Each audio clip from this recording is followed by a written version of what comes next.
You know, whenever I talk about the wussification of many of today's pastors and churches, I'm inevitably accused of violating a biblical principle that supposedly provides the blanket condemnation of Christian resistance to tyranny.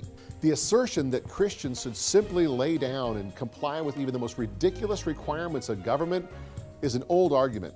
It was thoroughly debated by America's Christian founders when they took up arms to defend their Declaration of Independence in 1776, and even before that in Lexington and Concord, when British troops tried to take away their weapons. Now, even though your screwball secular history professor told you otherwise, the truth is, many of our founding fathers were biblical scholars, and they were well aware of Paul's warning in Romans chapter 13, verses 1 through 7. I'll read it to you. Everyone must submit to governing authorities, for all authority comes from God, and those in positions of authority have been placed there by God. So anyone who rebels against authority is rebelling against what God has instituted, and they will be punished. For the authorities do not strike fear in people who are doing right, but in those who are doing wrong. Would you like to live without fear of authorities? Do what is right, and they will honor you. The authorities are God's servants, sent for your good.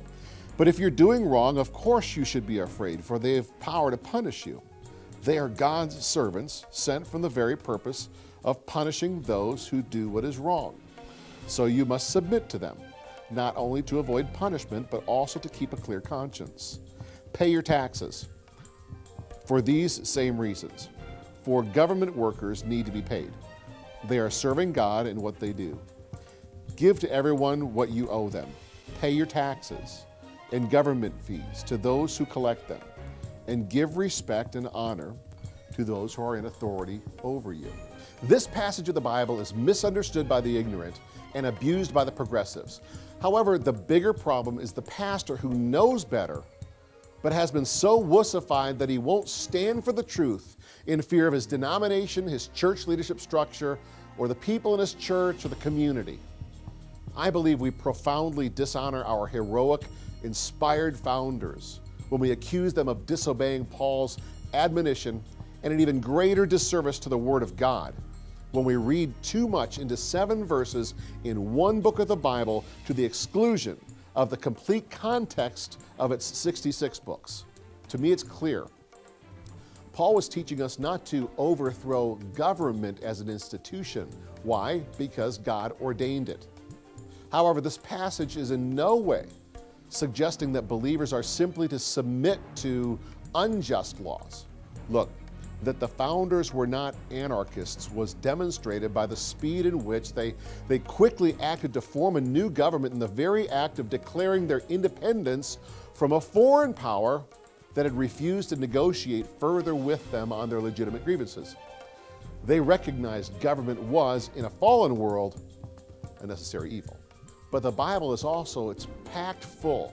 It's absolutely packed full with acts of civil disobedience and deliverance from tyranny, so much so that they inspired not just the founders, but men like Pastor Martin Luther King Jr.